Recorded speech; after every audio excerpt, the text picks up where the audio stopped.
The Inflation Reduction Act is going to end up costing about $1.2 trillion. Presumably, there are estimates about how much carbon it will reduce by 2030. American people are going to spend a lot of money, $1.2 trillion. For what?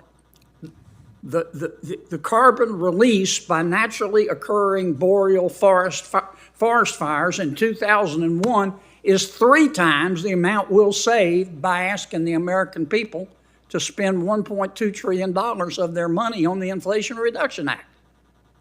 Now, you know, unless you're the reason that your parents drank, that doesn't make sense, does it? Hey everyone, welcome back to the channel. Today, we're diving into a fiery exchange between Senator John Kennedy and Representative Jamie Raskin on climate change. This debate is packed with controversial points that you absolutely need to hear. Let's break it down. First off, we see a surprisingly personal moment. Senator Kennedy congratulates Representative Raskin on beating cancer. It's a reminder that even in heated political debates, there's still room for humanity. But then, we quickly dive into the deep end.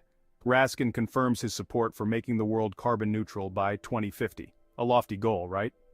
But Kennedy's not letting him off easy. He grills Raskin on just how much fossil fuel use needs to be cut to reach this target. Spoiler alert, Raskin doesn't have a clear answer. Now, here's where it gets really interesting. Kennedy drops a bombshell: 4 billion people depend on natural gas-based fertilizer to eat. That's half the world's population. It begs the question, how do we balance environmental goals with feeding the planet? But Kennedy's not done. He brings up boreal forest fires, arguing that these natural phenomena release more carbon than human activities. It's a curveball that Raskin struggles to hit. Segment 3, the cost of climate action. All right, let's talk money. Kennedy questions the cost-effectiveness of the Inflation Reduction Act. He argues that we're spending trillions to reduce carbon emissions, but natural events like forest fires could offset those gains. Raskin counters that human-induced climate change is still a major threat. But here's the million-dollar question: is it worth the price tag? Hey, if you're finding this breakdown helpful, make sure to hit that subscribe button. We dive into complex political issues like this all the time, and you won't want to miss out. Segment 4, natural disasters and data disputes. The debate then shifts to natural disasters. They discuss hurricane intensity in Louisiana but can't seem to agree on the facts. It's a perfect example of how even basic data can be disputed in these climate debates. The conversation wraps up with conflicting statistics on wildfire emissions versus fossil fuel emissions. It's clear that even the experts are divided on these crucial details. By 2050, how much do we need to eliminate? Well, what the scientists are telling us is that we in order to avert the most extreme calamities, we need to limit the global warming to 1.5 degrees Celsius. But here's what I'm getting at. Right now, America relies on fossil fuels for 80% of its energy. By 2050, what percentage do you think that should be in order for us to become carbon neutral? I better not opine on that because I don't know, but I will tell you this, and I see where you're going. This is a tremendous challenge, maybe the greatest challenge of our lifetimes, and I think it... I understand. I'm sorry. Yeah. Just give me a little bit of time here. Yeah. Are you... Let me ask you this. How many people are there in the world? What's the world's population? Is it now 4.5 billion? It's about 8 billion. Is it 8 billion? I'm not trying to trick you. All right. I had to look it up myself. I should have updated on that. It's 8 billion people live in the world. 8 billion, okay. 4 billion people depend on fertilizer made by natural gas to eat. If we didn't have natural gas, 4 billion people would starve to death. What do we do about that? So that is, fuels. I mean, that's precisely the challenge that we need to be confronting and that we should have been confronting all these decades. How do we disengage gradually from one model of energy consumption and move into another so that we are meeting the public health goals that are urgent, as the distinguished senator from New Mexico just... Are you familiar with what's called a boreal forest? No, only in those. These are forests in the northernmost part of the world, just below the Arctic, in North America, in Eurasia.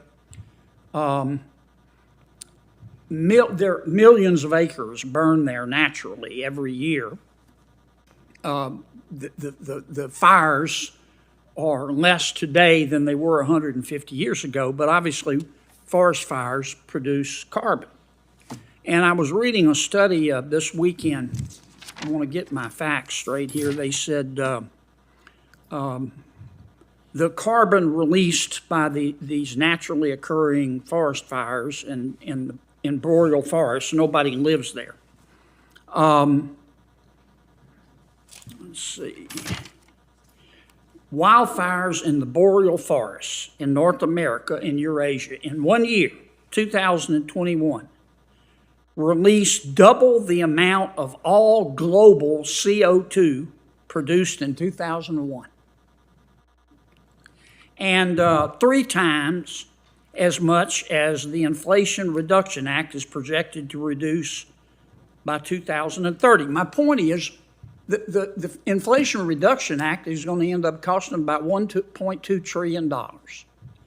Presumably, there are estimates about how much carbon it will reduce by 2030. American people are going to spend a lot of money, $1.2 trillion. For what? The carbon released by naturally occurring boreal forest fires in 2001 is 3 times the amount we'll save by asking the American people to spend $1.2 trillion of their money on the Inflation Reduction Act. Now, unless you're the reason that your parents drank, that doesn't make sense, does it? We also, however, can reduce agricultural greenhouse gas emissions through looking at industrial livestock practices. My point is, I'm going way over. This is my last question. Yeah. We spend all this money. Okay, it's going to cost America about $1 trillion a year to make us carbon neutral by 2050. Yes. We don't lower world temperatures a scintilla of a degree if you look at the boreal forest fires. So what do? Oh, I would love to. So there you have it, folks. 10 key points from an intense debate that showcases just how complex the climate change issue really is. From personal moments to global implications, this exchange between Kennedy and Raskin highlights the challenges we face in addressing climate change. Whether you're Team Kennedy or Team Raskin, one thing's for sure, this debate is far from over. Remember to like, comment, and subscribe for more breakdowns of the hottest political debates. Until next time, stay informed and keep questioning.